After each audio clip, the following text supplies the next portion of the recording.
മൂന്നാം ക്ലാസ്സിലെ English second time evaluation 23-24 വർഷത്തെ ക്വസ്റ്റ്യൻ പേപ്പർ പരിശോധിക്കും. Activity 1. Listen and comprehend. Listen to the story. Read and answer the following questions. ഇവിടെ teacher നിങ്ങൾക്കൊരു കഥ പറഞ്ഞു തരും. ആ കഥയുമായി ബന്ധപ്പെട്ട് ഇവിടെ 5 ചോദ്യങ്ങൾ കൊടുത്തിട്ടുണ്ട്. ആ ചോദ്യങ്ങളുടെ ഉത്തരം എഴുതാനാണ് പറയുന്നത്. ആ കഥ ഞാനിവിടെ കൊടുത്തിട്ടുണ്ട്. It was an evening. അതൊരു വൈകുന്നേര സമയമായിരുന്നു. Abin and his mother were on the sea shore. അബിനും അവൻ്റെ അമ്മയും കടൽ തീരത്ത് എത്തി. The sun was shining in the sky.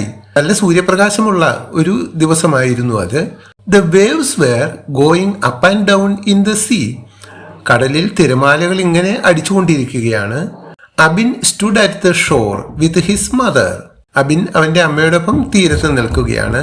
He looked at the blue sea. അവൻ ആ നീല നിറമുള്ള കടലിലേക്ക് നോക്കി.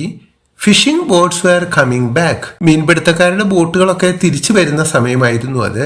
He noticed crows flying around the boats.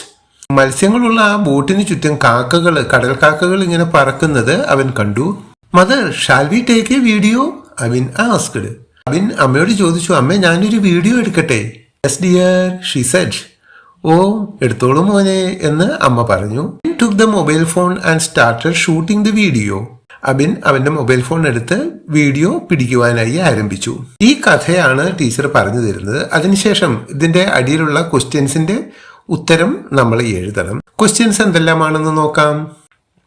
A question. Abin and his mother were standing on the dash. അബിനും അവന്റെ അമ്മയും എവിടെയാണ് നിന്നിരുന്നത്? ആൻസർ ഇവിടെ കൊടുത്തിട്ടുണ്ട്, സീ ഷോർ, കടൽ തീരത്ത്. ബി ക്വസ്റ്റ്യൻ നോക്കാം. What did Abin notice around the boats. ആ ബോട്ടിന് ചുറ്റും എന്താണ് അബിൻ നിരീക്ഷിച്ചത്, കണ്ടത്? ഇവിടെ കുറച്ച് ആൻസേഴ്സ് കൊടുത്തിട്ടുണ്ട്. Win blowing, cross flying, fisherman walking. Win blowing എന്ന് പറഞ്ഞാൽ കാറ്റടിക്കുന്നതാണ്. ക്രോസ് ഫ്ലൈയിങ് കാക്കകൾ പറക്കുന്നത്. ഫിഷർമാൻ വാക്കിംഗ് മീൻപിടുത്തക്കാർ നടക്കുന്നത്. ശരി ഉത്തരം crows flying. C question. Who took the video of the boats? Mother, father, Abin. ആരാണ് വീഡിയോ പിടിച്ചത്? Abin. D question. The waves were going up and down in the sea. True or false? കടൽത്തിരകൾ ഇങ്ങനെ കരയിലേക്കും കടലിലേക്കും ഇങ്ങനെ വന്നുകൊണ്ടേയിരുന്നു. ഇത് ശരിയോ തെറ്റോ എന്ന് എഴുതാനാണ്. ട്രൂ ആണ്, ശരി. ഈ ക്വസ്റ്റ്യൻ നോക്കാം. It was A fine morning. അതൊരു നല്ല പ്രഭാത സമയമായിരുന്നു. True or false? ഫാൾസ് ആണ്, അത് വൈകുന്നേര സമയമായിരുന്നു.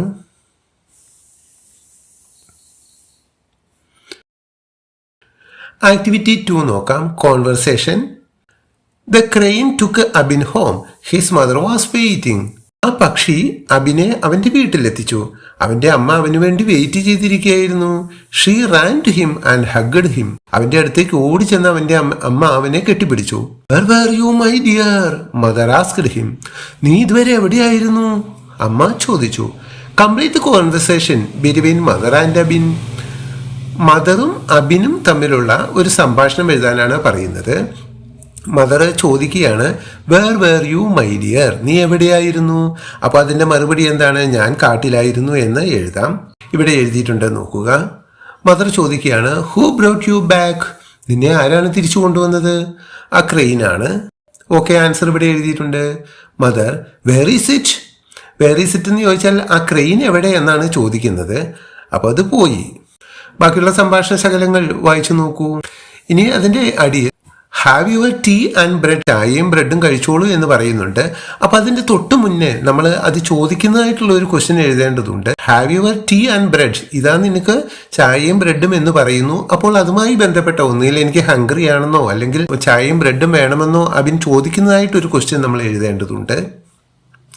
ഓക്കെ, ഇവിടെ എഴുതിയിട്ടുണ്ട്, വായിച്ചു നോക്കുക.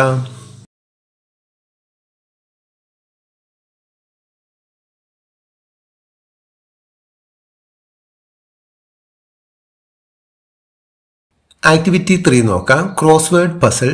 ഇതൊരു ക്രോസ് വേർഡ് പസിലാണ്. നമ്മൾ ക്ലാസ്സിലൊക്കെ ചെയ്തിട്ടുണ്ട് ഈ മോഡലിലുള്ളത്. Read the sentences and complete the crossword puzzle. ഇവിടെ എക്രോസ് ആയിട്ടും ഡൗൺ ആയിട്ടും നമ്മൾ ഫില്ലപ്പ് ചെയ്യേണ്ട പസൽസ് ഇവിടെ കൊടുത്തിട്ടുണ്ട്. എക്രോസിൽ നമുക്ക് ഒന്നാമത്തത് നോക്കാം. Our home is the sea. ഞങ്ങളുടെ വീട് കടലാണ്. We come to the shore and go back. ഞങ്ങൾ കരയിലേക്ക് വരുന്നു പിന്നെ തിരിച്ചു പോകുന്നു. എന്താണെന്ന് മനസ്സിലായല്ലോ. ഉത്തരം എവിടെ എഴുതിയിട്ടുണ്ട്. രണ്ടാമത്തെ നോക്കാം. I am not a bird, I have a tail, I can fly high. ഞാനൊരു പക്ഷിയല്ല, പക്ഷേ എനിക്ക് വാലുണ്ട്, എനിക്ക് നല്ല ഉയരത്തിൽ പറക്കാൻ കഴിയും. നമ്മൾ പട്ടമൊക്കെ വിട്ട് കളിക്കാറുണ്ട്. ഓക്കെ, ഇതിൻ്റെ ആൻസർ ഇവിടെ എഴുതിയിട്ടുണ്ട്, കൈറ്റ്. മൂന്നാമത്തെ നോക്കാം. I am round in shape, people wear me on their fingers.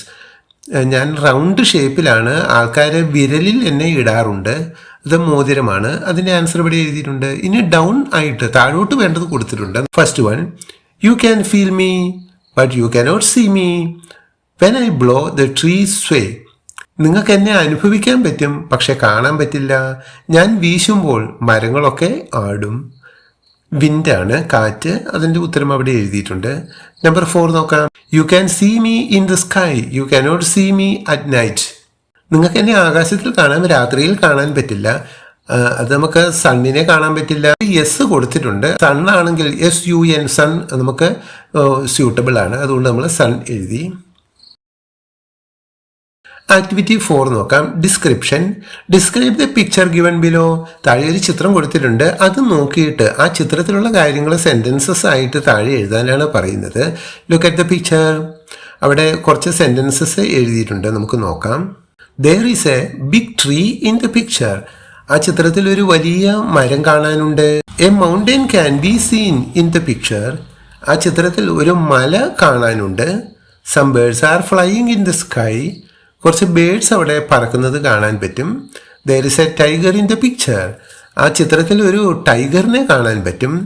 Butterflies flying near the flower plants. അവിടെ ആ കുറച്ച് താഴെ കാണുന്ന ഫ്ലവർ പ്ലാന്റ്സ് ആണ്, പൂച്ചെടികളാണ്. അവിടെ ഒരു ബട്ടർഫ്ലൈ പറക്കുന്നുണ്ട്. ഇത് ചെറിയ സ്ക്രീൻ ആയതുകൊണ്ടാണ് കാണാത്തത്. ക്വസ്റ്റ്യൻ പേപ്പറിൽ അത് കുറച്ചുകൂടെ വലുതായതുകൊണ്ട് ആ ബട്ടർഫ്ലൈനെ നമുക്ക് കാണാൻ പറ്റും. ഞാനത് സൂം ചെയ്ത് കാണിച്ചു തരാം.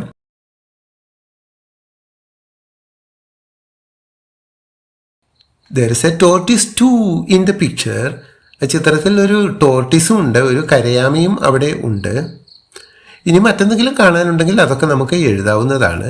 ഇങ്ങനെ സെൻറ്റൻസസ് ആയിട്ട് എഴുതുകയാണെങ്കിൽ 5 സെൻറ്റൻസസ് എഴുതുകയാണെങ്കിൽ നമുക്ക് ഫുൾ മാർക്ക് കിട്ടും. ഇനി 5 സെൻറ്റൻസസ് ആയിട്ട് എഴുതാൻ അറിയില്ലെങ്കിൽ വേർഡ്സ് മാത്രമായിട്ട് എഴുതുക, അതിൻ്റെതായ ഒരു മാർക്ക് നമുക്ക് കിട്ടും. But try to write in sentences. Activity 5 നോക്കാം. Reading comprehension. Read the story and answer the question given below. അവിടെ ഒരു കഥ കൊടുത്തിട്ടുണ്ട്. ആ കഥ എലിയും പൂച്ചയും തമ്മിലുള്ള ഒരു കഥയാണ്. ആ കഥയൊന്ന് വായിച്ചു നോക്കുക. ഞാനിതിവിടെ വായിക്കുന്നില്ല, വീഡിയോയുടെ ലെങ്ത് കൂടിപ്പോകും. ക്വസ്റ്റ്യൻസ് നോക്കാം. A lion was sleeping under a dash. അവിടെ വേണ്ട ആൻസർ ട്രീ ആണ്, അതവിടെ കൊടുത്തിട്ടുണ്ട്. Where did the lion become angry.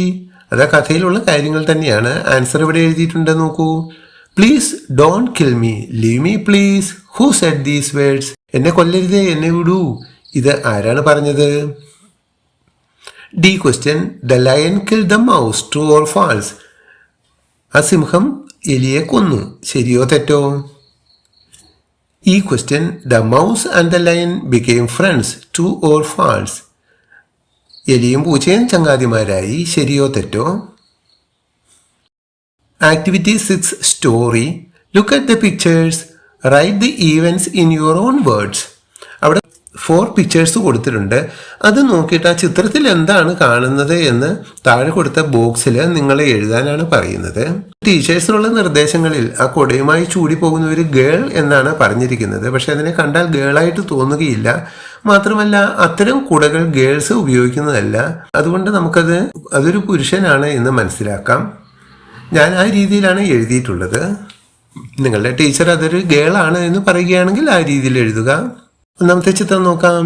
അതൊരു മഴയാണ്. മഴയത്തൊരു മനുഷ്യൻ ഒരു കുടയും ചൂടി പോവുകയാണ്. It was A rainy day. An old man was walking with his umbrella. അതൊരു മഴയുള്ള ദിവസമായിരുന്നു. ഒരു പ്രായം ചെന്ന മനുഷ്യൻ അയാളുടെ കുടയുമായി നടന്നു പോവുകയായിരുന്നു. Suddenly a big bird snatched his umbrella. പെട്ടെന്ന് ഒരു വലിയ പക്ഷി അയാളുടെ കുട തട്ടിയെടുത്തു. And flu away. എന്നിട്ട് ആ കുടയുമായി പറന്നു. The bird hang the umbrella upside down on a big tree branch. ആ പക്ഷി ആ കുട തലതിരിച്ച് ഒരു മരക്കൊമ്പിൽ തൂക്കിയിട്ടു. അപ്സൈഡ് ഡൗൺ എന്ന് പറഞ്ഞാൽ മുകൾ വശം താഴെയാക്കി. The clever bird make it as her nest. ആ സൂത്രക്കാരിയായ പക്ഷി അത് അതിന്റെ കിളിക്കൂടാക്കി മാറ്റി. അതൊരു അമ്മക്കിളി ആയിരിക്കും, അതുകൊണ്ടാണ് ഹെയർ നെസ്റ്റ് എന്ന് പറഞ്ഞത്. തേർഡ് സ്റ്റാൻഡേർഡിലെ സെക്കൻഡ് ടൈം ഇവാലുവേഷൻ 23-24 വർഷത്തെ ഇംഗ്ലീഷ് ക്വസ്റ്റ്യൻ പേപ്പറാണ് നമ്മൾ പരിശോധിച്ചത്. Okay, thank you for watching this video.